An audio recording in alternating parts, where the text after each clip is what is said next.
जय हिंद। स्वागत है आप सभी का हमारे अपने यूट्यूब चैनल सुलझर शामी तैयारी पर। तो दोपहर के 1 बज चुके हैं और मैं आ चुका हूं आपके बीच हमारी आज की इंडियन आर्मी की जीके जीएस की स्पेशल क्लास को लेकर।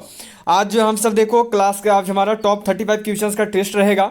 टॉप 35 क्वेश्चन का आज हम लोग टेस्ट लगाने वाले हैं। आप सभी को फौजी बनना है तो 30 में से 35 में से 30 करके दिखाना ही दिखाना है। आर्मी के पिछले परीक्षाओं पर आधारित जो है आज आपके प्रश्न आपको देखने को मिलेंगे। तो चलिए टेस्ट लगाने से पहले जीके जीएस का जल्दी से सभी शेयर कर देंगे अपने और भी फ्रेंड्स के साथ। उसके साथ साथ सभी लाइक बटन जरूर प्रेस कर देंगे और जिन्होंने अभी तक हमारे यूट्यूब चैनल को सब्सक्राइब नहीं किया है वो सब्सक्राइब करके बेल आइकन को ऑल पे जल्दी से सेट कर दीजिएगा। सभी क्लासेस की रूटीन आपसे जरूर याद रखें। रोज दोपहर 1 बजे इंडियन आर्मी की जीके जीएस की क्लास आती है एंड रोज शाम 7 बजे इंडियन आर्मी की ओरिजिनल प्रीवियस ईयर पेपर की आपको क्लास करवाई जाती है। तो हमारी दोनों क्लासेज में आप सभी जरूर जुड़े। और एक बात कि आप सभी बहुत दिनों से बोल रहे थे कि सर जो 1 बजे जीके जीएस की क्लास करवाते हो उसको टॉपिक वाइज कर दो, जीके जीएस क्लास जो टॉपिक वाइज करवाइए। तो बिल्कुल आपकी कल से जो आपकी क्लास है जीके जीएस की वो टॉपिक वाइज ही होगी। कल से आपकी हो जा रही है देखो 3 दिसंबर, ठीक है। 3 दिसंबर से जो आपकी क्लासेज हैं 1 बजे की जो कि जीके जीएस की आती है वो सभी की सभी आपकी देखो टॉपिक वाइज ही आपको करवाई जाएगी। क्योंकि अभी जो है देखो आपका 30 जनवरी को एग्जाम होने वाला है और 30 जनवरी का एग्जाम में अब यदि देखा जाए तो करीब करीब 50 दिन आप सभी के पास हैं। इससे ज़्यादा तो समय है नहीं, 50 to 55 डेज हैं अभी आपके पास। तो इतने तो टॉपिक ही हो जाएंगे जो कि हमें कवर करने होंगे इंडियन आर्मी के एग्जाम में जीके जीएस के लिए। करीब करीब 50 से ऊपर टॉपिक होते हैं, 50 से ऊपर टॉपिक्स हैं जिनसे इंडियन आर्मी कंटिन्यू क्वेश्चंस करते रहती है जीके जीएस के। तो आपको वो सभी टॉपिक्स जिस टॉपिक से इंडियन आर्मी क्वेश्चंस करती है जो ये टोटल 40 to 50 टॉपिक्स हैं, जो 40 से 50 टॉपिक्स हैं, वो सारे के सारे टॉपिक आपको क्लियर करवा दिए जाएंगे। चाहे उस टॉपिक में 10 क्वेश्चन हो, 20 क्वेश्चन हो, 30 क्वेश्चन हो, 50 क्वेश्चन हो, सारे के सारे जो भी इंपॉर्टेंट क्वेश्चन आपके निकल के आते हैं उस टॉपिक से, उन सभी टॉपिक्स की आपकी क्लासेस जो है कल से शुरू हो जाएगी 1 बजे की क्लास में, ठीक है। रोज दोपहर 1 बजे आपका टॉपिक वाइज जीके जीएस का क्लास चलेगा। टॉपिक वाइज जीके जीएस आपको करवाया जाएगा रोज दोपहर 1 बजे कल 3 दिसंबर से, ठीक है। तो सभी कल से जरूर अटेंड करेंगे। तो आज टेस्ट लगा लो, बाकी कल से 3 दिसंबर से जो है टॉपिक वाइज ही आपकी क्लासेज होंगी। जितने भी टॉपिक्स इंडियन आर्मी क्वेश्चंस करती हैं वो सारे के सारे टॉपिक आपके 30 जनवरी आर्मी परीक्षा आने से पहले आपको कवर करवा दिए जाएंगे इंडियन आर्मी के जीके एंड जीएस के, जो कि सभी ट्रेड्स के लिए रहेंगे। GD, tradesman, nursing assistant, technical clerk सभी के लिए रहेंगे, ठीक है। तो चलिए कल से टॉपिक वाइज हो जाएगा आपका 3 दिसंबर से। आपसे बहुत दिनों से बोल रहे थे, ठीक है। चलिए शुरुआत करेंगे क्वेश्चन नंबर 1 के साथ। शेयर कर देंगे सभी। क्वेश्चन नंबर 1 जो है ये देखो आपका यहाँ पे दिया हुआ है, ये है आपका कि राज्य सरकार का संवैधानिक प्रमुख होता है। Who is the constitutional head of the state government? मुख्यमंत्री, मुख्य सचिव, अधिवक्ता, महाधिवक्ता या फिर राज्यपाल। जो राज्य सरकार इसके संवैधानिक प्रमुख कौन होते हैं? जो राज्य सरकार है, राज्य सरकार के संवैधानिक प्रमुख के रूप में किसे जाना जाता है? क्या होगा आंसर बताइए जल्दी से। तो जो राज्यपाल हैं, जो राज्यपाल हैं वो देखो संवैधानिक प्रमुख होते हैं राज्य सरकार के। क्या हो गया राइट आंसर? तो ऑप्शन डी राज्यपाल, ठीक है। चलिए नेक्स्ट क्वेश्चन करेंगे। अगला सवाल ये आपको यहाँ पे दिया हुआ है देखो कि मोटर कार से उत्पन्न प्रदूषक जो मानसिक रोग पैदा करता है होता है। The pollutant produced by motor car which causes mental illness is NO2, SO2, PB या फिर HG। क्या है देखिए बताना वो है कि मोटर कार से जो उत्पन्न प्रदूषक होता है वह कौन सा प्रदूषक है जिससे कि मानसिक रोग होता है। तो वह है देखो आपका PB लेड। इसकी वजह से जो है मानसिक रोग उत्पन्न होता है मनुष्यों में, हम सभी में, ठीक है। चलिए नेक्स्ट क्वेश्चन को करेंगे। अगला सवाल आपका यहाँ पे दिया गया है कि प्रकाश संश्लेषण प्रक्रिया के लिए निम्नलिखित में से किसकी उपस्थिति आवश्यक नहीं है? The presence of which of the following is not necessary for the process of photosynthesis? Oxygen, सूर्य के प्रकाश, CO2 या फिर जल। किसका प्रेजेंस जो है आवश्यक नहीं है? टॉप 35 क्वेश्चन आपको करवाए जा रहे हैं। पूरी उम्मीद है कि आपको इस साल इनमें से जरूर क्वेश्चन देखने को मिलेंगे 30 जनवरी के आर्मी एग्जाम में। तो सभी बिल्कुल सही करते हुए चलेंगे, किसी से भी मिस्टेक नहीं होना चाहिए, ठीक है। तो प्रकाश संश्लेषण की प्रक्रिया में किसकी आवश्यकता नहीं है? तो बिल्कुल आप सभी ने लगभग सही आंसर ही किया है। क्या होगा राइट आंसर? तो ऑप्शन ए ऑक्सीजन। जिन्होंने भी किया है को बिल्कुल सही बताया है। चलिए अगले सवाल पे बढ़ेंगे। अगला सवाल यहाँ पे आपको दिया गया है देखो कि तेलों के हाइड्रोजनीकरण में प्रयुक्त उत्प्रेरक है। The catalyst use in the hydrogenation of oil is Fe। यहाँ बताना है आपको निकेल होगा या फिर आपका MO या फिर PT। जो तेलों का हाइड्रोजनीकरण होता है, तेलों के हाइड्रोजनीकरण में निम्नलिखित में से प्रयुक्त उत्प्रेरक कौन सा है? क्वेश्चन किया हुआ है देखो 2021 का पेपर से क्वेश्चन है आपका। तो बताइए जल्दी से क्या होगा? तेलों के हाइड्रोजनीकरण में प्रयुक्त उत्प्रेरक का नाम क्या है? तो वो है देखो आपका निकेल। क्या हो जाता है राइट आंसर? तो ऑप्शन बी Ni, निकेल। हो गया सभी का।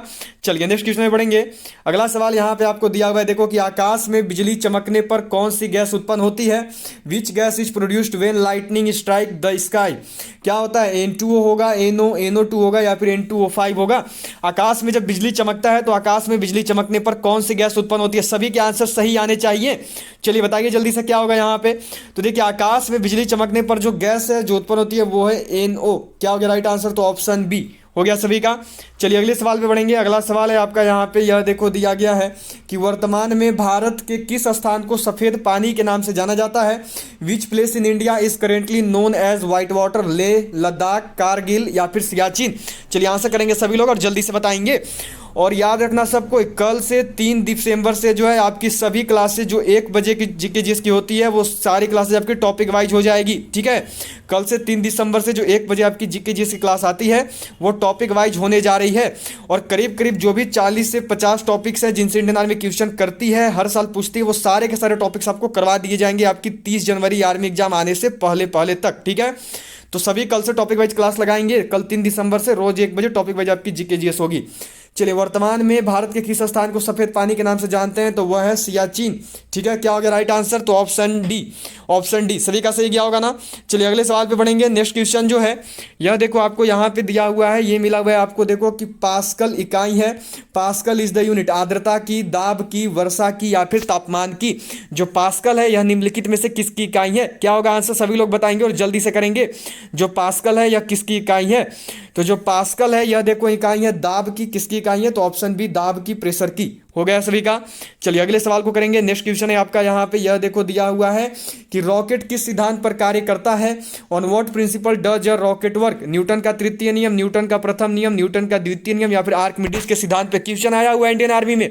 सभी को सही करना है, मिस्टेक नहीं होना चाहिए, सभी लोग बिल्कुल सही बताएंगे। चलिए आंसर कीजिए जल्दी से। तो जो रॉकेट है यह देखो कार्य करता है न्यूटन के तीसरे सिद्धांत पे, न्यूटन के तीसरे नियम पे। क्या हो गया राइट आंसर? तो ऑप्शन ए, न्यूटन का तीसरा नियम। ठीक है, और याद रखिएगा इसे जो है संवेग संरक्षण का नियम भी बोलते हैं। नोट कर लो सबको, इसे जो है संवेग संरक्षण का नियम भी बोलते हैं। संवेग संरक्षण के नियम पर भी कार्य करता है।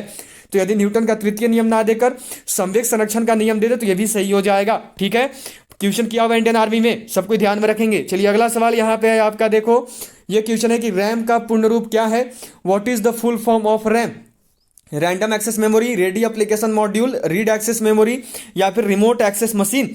रैम का पूर्ण रूप क्या है? रैम का पूर्ण रूप, रैम का पूरा रूप क्या होता है? रैम का फुल फॉर्म क्या है? चलिए आंसर कीजिए जल्दी से बताइए। तो रैम का जो फुल फॉर्म है वो क्या है? तो वो है देखो रैंडम एक्सेस मेमोरी। क्या हो गया राइट आंसर? तो option A, random access memory. हो गया सभी का। चलिए नेक्स्ट क्वेश्चन में बढ़ेंगे। अगला सवाल है आपका यहाँ पे, देखो कि बल गुणनफल है। Force is the product. बल किसका गुणनफल होता है? द्रव्यमान और वेग का, द्रव्यमान और त्वरण का, भार और वेग का या फिर भार और त्वरण का? जो बल है यह किसका गुणनफल है? बल जो है किस किस से मिलकर बना होता है? क्या होगा आंसर? तो देखिए जो बल है, जो फोर्स है, यह गुणनफल है आपका द्रव्यमान और त्वरण का। क्या हो जाएगा राइट आंसर? तो ऑप्शन बी, द्रव्यमान और त्वरण। हो गया सभी का। चलिए नेक्स्ट क्वेश्चन करेंगे। अगला सवाल जो है ये देखो आपको यहाँ पे दिया गया है, ये क्वेश्चन है कि नाभिक के धन आवेशित होने की खोज की थी। The nucleus was discovered to be positively charge. Thomson के द्वारा, रदरफोर्ड के द्वारा, बोर के द्वारा या फिर जेम्स चैडविक के द्वारा? नाभिक के धनावेशित होने की खोज किसने की?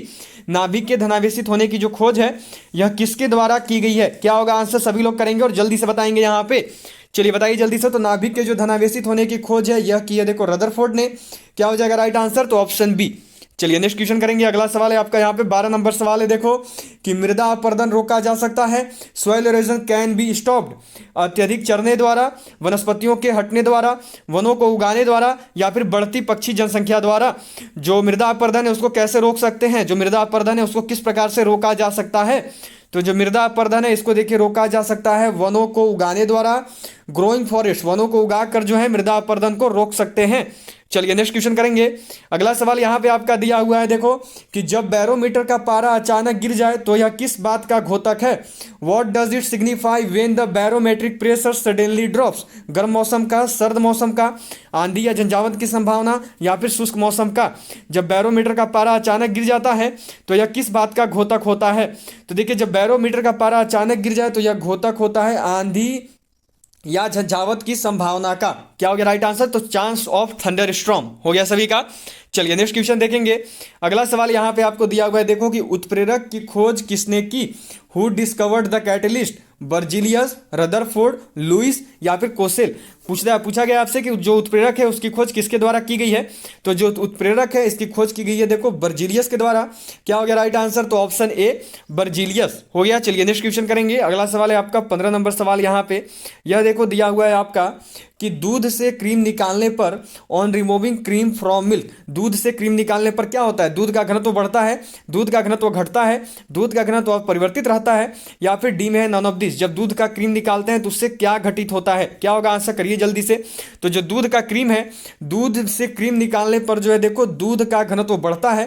क्या हो गया राइट आंसर? तो option A increase the density of milk हो गया सभी का। चलिए 16 नंबर सवाल है आपका यहाँ पे। यह देखो दिया हुआ है कि किस देश को पहले निप्पन के नाम से जाना जाता था? Which country was formerly known as Nippon? Nepal, Japan, Pakistan या फिर सिंगापुर? कौन सा देश है जिसे पहले निप्पन के नाम से जाना जाता था? किस देश का पूरा नाम निप्पन है? तो वह देश है देखो आपका जापान। क्या हो गया राइट आंसर? तो ऑप्शन बी जापान हो गया सभी का। चलिए नेक्स्ट क्वेश्चन करेंगे। अगला सवाल यहाँ पे आपको दिया हुआ है, देखो 17 नंबर सवाल है आपका कि प्रतिध्वनि तरंगों के कारण उत्पन्न होती है। Resonance waves are produced due to? परावर्तन के कारण, अपवर्तन के कारण, अवशोषण के द्वारा, या फिर आपका देखो यहाँ पे विवर्तन के कारण। जो प्रतिध्वनि तरंगे हैं यह किसके कारण उत्पन्न होती हैं? तो जो प्रतिध्वनि तरंगे हैं यह देखो उत्पन्न होती हैं परावर्तन के कारण, रिफ्लेक्शन के कारण। क्या हो गया आंसर? तो ऑप्शन ए परावर्तन, रिफ्लेक्शन हो गया सभी का। चलिए नेक्स्ट क्वेश्चन करेंगे। 18 नंबर सवाल यहाँ पे है आपका। देखो यह आपको दिया गया है कि हल्दी घाटी का युद्ध कब लड़ा गया था? When was battle of Haldi Ghati fought? 1526, 1576, 1605 या फिर 1660? चलिए आंसर करेंगे सबको और जल्दी से बताएंगे यहाँ पे कि जो हल्दी घाटी का युद्ध है यह कब लड़ा गया था?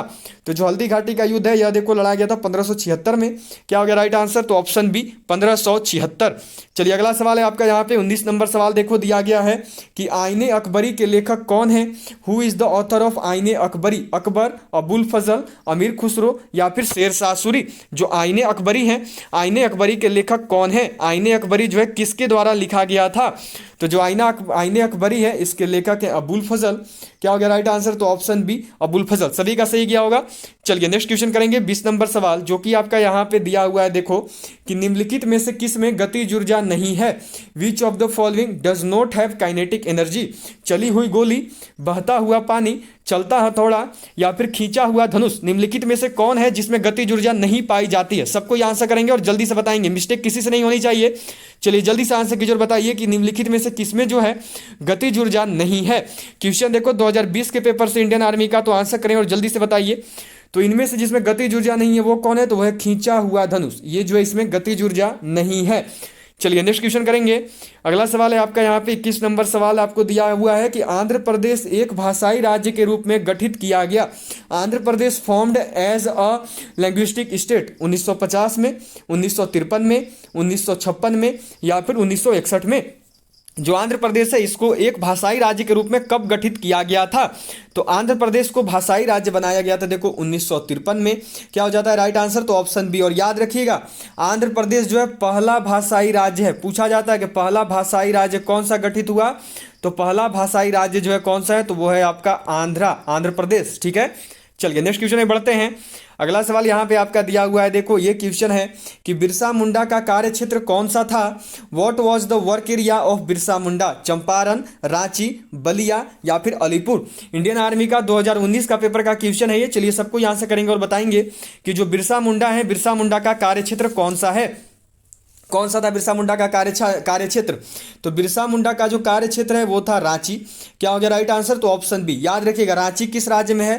तो रांची देखो किसी को पता नहीं होगा, ऐसे तो सब कोई जानते ही होंगे। रांची जो है झारखंड राज्य में है, झारखंड राज्य की राजधानी है। ठीक है, पूछा गया है ये क्वेश्चन कि झारखंड राज्य की राजधानी क्या है? तो रांची। ठीक है, चलिए अगले सवाल पे बढ़ेंगे। अगला सवाल है आपका 23 नंबर। यहाँ पे देखो कि निर्वात में प्रकाश की चाल होती है। What is the speed of light in vacuum? दिया हुआ है देखो 3 × 10⁵ मीटर पर सेकेंड, 3 × 10⁷ मीटर प्रति सेकेंड, 3 × 10⁸ मीटर प्रति सेकेंड या फिर 2 × 10⁸ मीटर प्रति सेकेंड। निर्वात में प्रकाश की चाल कितनी होती है? क्या होगा आंसर बताइए जल्दी से यहाँ पे। तो निर्वात में जो प्रकाश की चाल है वो देखो होती है 3 × 10⁸ मीटर प्रति सेकेंड। क्लियर हो गया। याद रखिएगा प्रकाश की चाल सबसे अधिक किसमें होती है, ये पूछा जाता है। ठीक है, चलो आप सभी बताओ जल्दी से कि प्रकाश की जो चाल है सबसे अधिक किसमें होती है, ये आप सबको अभी बताना है। बताइए जल्दी से, अभी आप सब आंसर करोगे और बताओगे कि प्रकाश की चाल जो है सबसे अधिक किसमें होता है। क्या होगा आंसर, बताइए जल्दी से। चलो जल्दी से करेंगे सबको कि जो प्रकाश की चाल है सबसे अधिक किसमें होती है। तो प्रकाश की चाल जो सबसे अधिक होती है ना, वो देखो होती है निर्वात में, वैक्यूम में। ठीक है, सबको याद रखेंगे, पूछा हुआ क्वेश्चन है कि प्रकाश की चाल सबसे अधिक किसमें होती है, तो वो होती है निर्वात में ही, जो कि कितनी होती है, तो जो होती है 3 × 10⁸ मीटर प्रति सेकेंड। हो गया सभी का। चलिए नेक्स्ट क्वेश्चन करेंगे। अगला सवाल यहाँ पे आपको दिया हुआ है कि भारतीय संसद के कितने सदन हैं। How many houses are there in Indian parliament, 1, 2, 3 या फिर 4। भारतीय संसद के कुल कितने सदन हैं, भारतीय संसद में कुल कितने सदन हैं। चलिए जल्दी से आंसर करेंगे और सभी लोग बताएंगे क्या होगा यहाँ पे। तो जो भारतीय सदन है इसमें देखिए कुल 2 सदन है। क्या हो गया राइट आंसर, भारतीय संसद में कुल 2 सदन है। कौन कौन से, तो एक है आपका देखो राज्यसभा, ठीक है, और दूसरा कौन सा है, तो दूसरा है आपका देखो लोकसभा। भारतीय संसद में कुल 2 सदन है, 2 हाउसेज है इंडियन पार्लियामेंट में, राज्यसभा और लोकसभा। चलिए नेक्स्ट क्वेश्चन है आपका यहाँ पे 25 नंबर सवाल है। देखो कि गैस इंजन की खोज किसने की। Who invented the gas engine, Diesel, Davy, Daimler या फिर चार्ल्स। निम्नलिखित में से किसके द्वारा जो है गैस इंजन की खोज की गई, गैस इंजन की खोज जो है किसने की है। तो जो गैस इंजन है इसकी खोज की गई है डैमलर के द्वारा। क्या हो गया राइट आंसर, तो ऑप्शन सी डैमलर। हो गया सभी का। चलिए नेक्स्ट क्वेश्चन को करेंगे। 26 नंबर सवाल आपको यहाँ पे दिया हुआ है। देखो कि मध्य प्रदेश में प्रिंटिंग प्रेस कहाँ है। Where is currency printing press in Madhya Pradesh, Dewas, Neemuch, Hoshangabad या फिर गुना। क्वेश्चन देखो 2020 के पेपर का है, 1 नवंबर 2020 को जो है ये क्वेश्चन इंडियन आर्मी में किया गया था। आप सबने प्रीवियस ईयर में बनाया भी है। चलिए आंसर कीजिएगा कि मध्य प्रदेश में जो प्रिंटिंग प्रेस है, वो करेंसी प्रिंटिंग प्रेस है, वो कहाँ पे है। तो मध्य प्रदेश में जो करेंसी प्रिंटिंग प्रेस है यह आपका स्थित है देवास में। क्या हो जाता है राइट आंसर, तो ऑप्शन ए देवास। ठीक है, चलिए नेक्स्ट क्वेश्चन करेंगे। अगला सवाल यहाँ पे है आपका, देखो ये दिया गया है कि विश्व जनसंख्या दिवस कब मनाया जाता है। When is world population day celebrated, 11 जुलाई, 12 अक्टूबर, 11 सितंबर या फिर 10 दिसंबर। जो विश्व जनसंख्या दिवस है ये कब मनाया जाता है, विश्व जनसंख्या दिवस को जो है कब सेलिब्रेट किया जाता है। तो ये जो क्वेश्चन है ये क्वेश्चन आपके लिए आज का होमवर्क रहेगा। ठीक है, ये क्वेश्चन आपका आज का होमवर्क है। सबको इसका जो आंसर है कमेंट बॉक्स में करेंगे कि इसका राइट आंसर क्या होगा। ठीक है, ये आपके लिए आज का होमवर्क रहेगा। चलिए अगले सवाल को करेंगे। अगला सवाल यहाँ पे आपका दिया हुआ है। देखो कि निम्नलिखित में से किसे डूबते सूर्य के देश के उपनाम से जाना जाता है। Which of the following is known as country of the setting sun, Britain, Norway, Japan या फिर स्वीडन। निम्नलिखित में से कौन सा देश है जिसे डूबते सूर्य का देश बोलते हैं। याद रखिएगा एक होता है उगते सूर्य का देश और एक होता है डूबते सूर्य का देश, दोनों अलग अलग हैं। यहां पर याद रखना पूछा क्या आपसे, डूबते सूर्य का देश किसको बोलते हैं। तो डूबते सूर्य का देश जो है देखो ब्रिटेन को बोला जाता है। सबको ध्यान में रखेंगे। क्या हो गया आंसर, तो ऑप्शन है ब्रिटेन। और जो जापान है ना इसको देखो उगते सूर्य का देश बोलते हैं, और दोनों अलग अलग है, याद रखेंगे सब कोई। ठीक है, उगते सूर्य का देश कौन सा हो गया, तो उगते सूर्य का देश हो गया जापान। ठीक है, अब यही बोलते डूबते सूर्य का देश, तो वो कौन हो गया, तो वो हो गया ब्रिटेन। क्लियर हो गया। चलिए नेक्स्ट क्वेश्चन में बढ़ेंगे। अगला सवाल आपका यहाँ पे दिया हुआ है। देखो कि सर्वाधिक शक्तिशाली कंप्यूटर है, most powerful computer, super computer, micro computer, super conductor या फिर डी में है नन ऑफ दीज। बताना है यहाँ पे आप सबको कि निम्नलिखित में से सर्वाधिक शक्तिशाली कंप्यूटर जो है कौन सा है। तो इनमें से जो सर्वाधिक शक्तिशाली कंप्यूटर है वो है देखो सुपर कंप्यूटर। क्या हो गया राइट आंसर, तो ऑप्शन ए सुपर कंप्यूटर। ठीक है, चलिए नेक्स्ट क्वेश्चन करेंगे। अगला सवाल है आपका यहाँ पे देखो 30 नंबर सवाल कि पटाखे का विस्फोट उदाहरण है। Fire cracker explosion is an example, वाष्पन का, दहन का, वर्षण का या फिर अपघटन का। जो पटाखे का विस्फोट है यह निम्नलिखित में से किसका उदाहरण है। चलिए जल्दी से आंसर करेंगे सभी लोग और बताएंगे कि जो पटाखे का विस्फोट है यह किसका उदाहरण होता है। जिन्होंने अभी तक भी क्लास को लाइक नहीं किया वो जल्दी से लाइक बटन प्रेस कर देंगे, उसके साथ साथ शेयर कर देंगे अपने और फ्रेंड्स के साथ।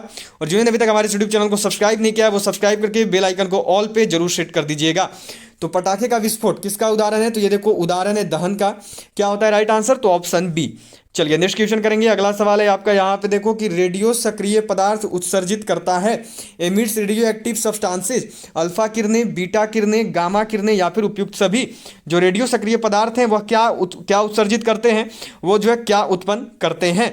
सबको क्लासेज की रूटीन जरूर याद रखिएगा। रोज दोपहर 1 बजे इंडियन आर्मी की देखो जीके जीएस की क्लास आती है एंड रोज शाम 7 बजे इंडियन आर्मी की ओरिजिनल प्रीवियस ईयर पेपर जो है सोल्व करवाई जाती है। 1 बजे से जो है आपका कल से टॉपिक वाइज जीके जीएस का क्लास स्टार्ट हो जाएगा और सारे टॉपिक्स आपके जो भी आपका पूछी जाती है इंडियन आर्मी, वो सारे टॉपिक्स आपको करवा दिए जाएंगे। तो जो रेडियो सक्रिय पदार्थ हैं वह देखो उत्सर्जित करते हैं उपयुक्त सभी। क्या हो गया राइट आंसर? तो ऑप्शन डी सब सुटेबल ऑल, ठीक है, ऑल ऑफ दीज। चलिए अगला सवाल है आपका, यहाँ पे देखो 32 नंबर सवाल किया गया है कि हीराकुंड बांध किस नदी पर अवस्थित है? On which river is Hirakud dam located? Damodar, Barakar, Hooghly या फिर महानदी? जो हीराकुंड बांध है यह किस नदी पर अवस्थित है? जो हीराकुंड बांध है यह किस नदी पर है? चलिए जल्दी से आंसर करेंगे सभी लोग और बताएंगे। तो देखो जो हीराकुंड बांध है यह देखो आपका स्थित है महानदी पर। क्या हो गया राइट आंसर? तो ऑप्शन डी महानदी, ठीक है। किस राज्य में है? तो असम राज्य में है। सबको जरूर ध्यान में रखेंगे, असम राज्य के संबलपुर जिले में है, असम राज्य में है, ठीक है। चलिए क्लियर हो गया सबका। एक चीज यहाँ पे याद रखना, पीडीएफ जो आपको दूंगा उसमें यहाँ पे डी करना, थोड़ा सा मिस्टेक हो गया, यहाँ पे बी हो गया, इसको डी होगा, ठीक है यहाँ पे। चलिए अगले सवाल को करेंगे। 33 नंबर सवाल है आपका, देखो कि कोलकाता किस प्रकार का बंदरगाह है? What type of port is Kolkata? नौसैनिक, तेल, प्राकृतिक या फिर नदिये? सभी लोग टेलीग्राम ग्रुप को जरूर ज्वाइन कर लीजिएगा। टेलीग्राम ग्रुप से जुड़ने का जो लिंक है वो नीचे डिस्क्रिप्शन बॉक्स में है। टेलीग्राम ग्रुप पर जो है आपको आज की जो भी क्लास हो रही है उसका पीडीएफ दे दिया जाएगा। टेलीग्राम ग्रुप को सभी जरूर ज्वाइन कर लीजिएगा। जो कोलकाता है यह देखो नदिये बंदरगाह है। क्या होता है राइट आंसर? तो ऑप्शन डी नदिये, ठीक है। एक और बात, कोलकाता किस नदी के किनारे स्थित है पूछा जाता है, तो कोलकाता जो है देखो हुगली नदी के किनारे स्थित है, ठीक है। कोलकाता किस नदी के किनारे है? तो हुगली नदी के किनारे है। कोलकाता कैसा बंदरगाह है? तो एक नदीय बंदरगाह है, ठीक है। चलिए अगले सवाल को करेंगे। अगला सवाल है आपका यहाँ पे देखो 34 नंबर सवाल, वेदांगों की कुल संख्या है, the total numbers of Vedanga is 5, 11, 6 या फिर 4? कुल कितने वेदांग हैं? कुल वेदांगों की संख्या कितनी है? चलिए जल्दी से आंसर करें और बताइए यहाँ पे कुल कितने वेदांग हैं, वेदांगों की संख्या कुल कितनी है? तो देखिए जो कुल वेदांग हैं यह कुल 6 हैं। क्या हो गया राइट आंसर? तो ऑप्शन सी 6। अब देखो वेद अलग होते हैं, वेद कुल 4 हैं और वेदांग अलग होते हैं, वेदांग कुल 6 हैं, ठीक है। ये 4 वेद होते हैं, याद रखें। तो वेद और वेदांग में से बहुत कंफ्यूज होते हैं। वेद पूछे तो वेद 4 हैं, अगर वेदांग पूछे तो वेदांग 6 हैं, सभी जरूर ध्यान में रखिएगा। चलिए अब जो है आज का लास्ट क्वेश्चन है 35 नंबर सवाल। ये है आपका देखो यहाँ पे कि निम्नलिखित में से किस एक का अधिकतम मान अधिकतम होता है? Which one of the following has maximum fuel value? Hydrogen, charcoal, प्राकृतिक गैस या फिर गैसोलीन? निम्नलिखित में से किसका जो है ईंधन मान अधिकतम होता है? निम्नलिखित में से कौन है जिसका अधिकतम मान ईंधन मान जो है सबसे अधिक होता है? चलिए जल्दी से आंसर कीजिए और सबको बताइए क्या होगा यहाँ पे। तो निम्नलिखित में से जिसका ईंधन मान सबसे अधिक है वो कौन है? तो वो है देखो आपका हाइड्रोजन। क्या हो जाएगा राइट आंसर? तो ऑप्शन ए हाइड्रोजन। हो गया सभी का। चलिए आज का जो मैंने आपको होमवर्क दिया है, जनसंख्या दिवस कब मनाते हैं सबको जरूर बताइएगा। टोटल 35 क्वेश्चन आपको करवा दिए हैं, सबको अपना स्कोर जरूर बता देना कि आज आपने 35 में से कितने क्वेश्चन सही किए। और अब जो है आप सबसे मुलाकात होगी सीधे शाम 7 बजे, जब आएगी हमारी इंडियन आर्मी की ओरिजिनल प्रीवियस ईयर पेपर की क्लास। तो ऑल ऑफ यू बाय, मिलते हैं आपसे सीधा शाम 7 बजे। तब तक के लिए ऑल ऑफ यू बाय, जय हिंद, जय Bharat, have a good day. मिलेंगे आपसे सीधा शाम 7 बजे। जय हिंद, जय भारत।